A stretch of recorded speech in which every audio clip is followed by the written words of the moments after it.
Mapagpalang araw po sa ating lahat. Ako nga po pala si Angela Jan Agner at welcome po sa aking 365 Daily Devotion ni Pastor Russell Campos, Seminary Edition.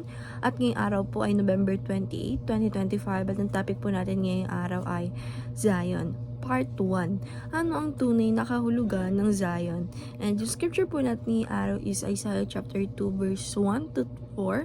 And yung sabi po dito sa ating concept na Zion, Part 1 is Zion in Scripture often refers to Jerusalem, the city of David, the Temple Mount, and the dwelling place of God's presence. Yet, the prophets look beyond the earthly physical city to a greater spiritual reality.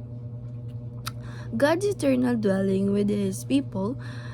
In the New Testament, Zion is fulfilled in Christ, the cornerstone of God's temple, and in His church, the new covenant community. In other words, Zion is a historical city that finds its spiritual meaning and fulfillment in the church, the temple of the Holy Spirit, the New Jerusalem, and the city of God. And yung sabi po dito sa ating scripture na Isaiah chapter 2 verse 1 to 4, the mountain of the Lord, this is what Isaiah son of Amos saw, concerned Judah and Jerusalem. In the last days, the mountain of the Lord temple will be established. As the highest of the mountains, it will be exalted above the hills, and all nation will stream to it. Many people will come and say, "Come, let us go up to the mountain of Lord, the temple of the God of Jacob. He will teach us His way, so that we may walk in His paths. The law will go out from Zion, the word of Lord from Jerusalem, and He will judge between the nation, and will settle disputes from many people. They will beat their swords into plowshares, and their spear into pruning hooks. Nation will not take up sword against nation, nor will they train for war anymore." And sabi po dito sa ating teaching number 1, the Mount Zion is the temple, and Jerusalem, city of David.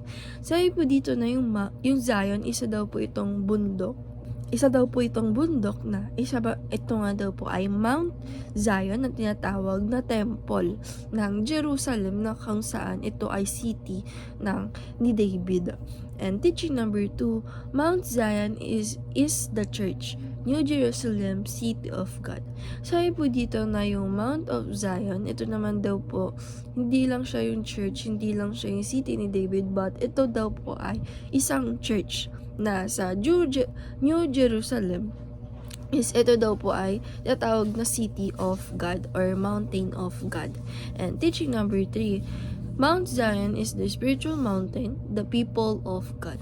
Sabi po dito na yung Mount Zion ito daw po ay isang church, isang temple, at ito daw po ay isang spiritual mountain na kung saan nandito yung mga people of God.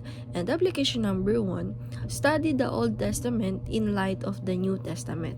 Sabi po dito, na-apply po natin sa sarili natin, nababasahin po natin, i-study natin, pag-aralan natin yung Old Testament ng onte or very light para maintindihan natin yung New Testament.